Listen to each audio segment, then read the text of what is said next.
విజయపైన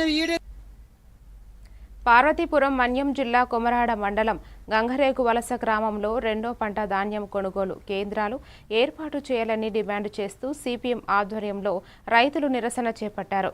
రైతుల వద్ద ఎండబెట్టిన ధాన్యాన్ని పరిశీలించిన అనంతరం నాయకులు మాట్లాడారు.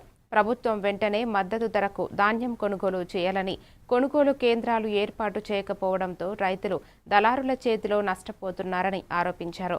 అధికారులు తక్షణమే స్పందించి రైతులకు భరోసా కల్పించాలని, లేకపోతే పెద్ద ఎత్తున ఆందోళన చేపడతామని హెచ్చరించారు.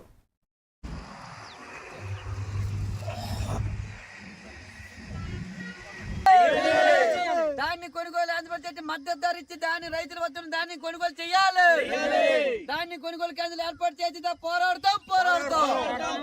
పార్వతీపురం మన్యం జిల్లా కొమరాడ మండల కేంద్రంలో ఈరోజు గంగరవలస రైతులు అయితే ధాన్యం అన్ని కూడా రెండో పంట అండి. ఈ రెండో పంట ధాన్యం అన్ని కళ్ళాలు ఎండబెట్టి ఈరోజు ఇబ్బంది పడుతుండ్రు. ఒకవైపు ఏనుగుల భయం, ఇంకోవైపు వర్షం ఎప్పుడు వస్తుందో తెలియని పరిస్థితిలో ఈరోజు రైతులు బిక్కుమనే పరిస్థితి ఉందండి.